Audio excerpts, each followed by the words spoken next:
There's years of secular paganistic training in all of us that we don't realize is just so cooked in. We have to, by God's grace and faith in Him, allow Him to remove the secularism, the pagan thoughts that are in our minds. So it says this, teach at every moment. And so every moment capture to give back to God. If one day we get a chance to take an inventory of all the things that sit in our heart, I wonder how much secular pagan thoughts actually are kept in there that we don't even know that are there. How many things that are holding us that aren't held by Christ. We have to teach our children these correct convictions. And we ourselves, while you're teaching it, teach it to yourself.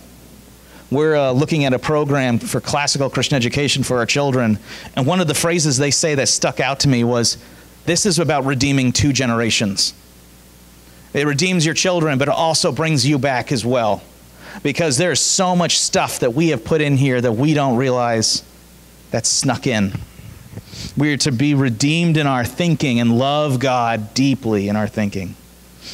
You see in verses 4 and through 6, hear, O Israel, Lord your God, Lord is one. You shall, let me start a little ahead. In verse 3, hear therefore, O Israel, and be careful to do them, that it may go well with you, and that you may multiply greatly, as the Lord, the God of your fathers, has promised you in the land flowing with milk and honey.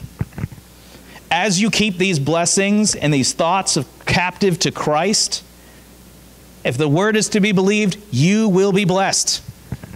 As you submit your mind, your heart, your strength to Christ, there is blessing. There is multiplication. Now, in this very specific case, he was talking to them taking over the land of Israel. But as you dwell on the blessings of God, God's blessings dwell in you. And they increase. You will see, in the Lord's own way, some sort of multiplication from what He has done.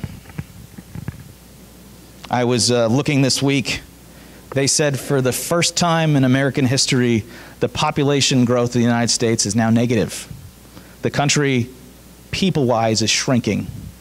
The United States was the one exception in all Western nations, and finally we've caught up. The multiplication, the blessing of God, it's going away as our land walks away from it. Now, when you break down the statistics, they show that Christians are actually holding still. But the rest of our country is shrinking as far as population. And if you know what that means, eventually there won't be people to maintain the systems that keep everything in order. There won't be people to run power plants, people to run the economy. There'll be just people not born. And we know 60 million people have been killed through abortion. That's 60 million people who won't keep things running in the future. God is taking back. Fortunately, if you look at the statistics more, if you know, we live in Sarasota, we have the huge Amish and Mennonite population. Their population is actually doubling. So in 20 years, they say there's got to be 2 times as many. So if that means 1 million this year, that'll be in 20 years, 2 million. And in 20 years from that, 4 million.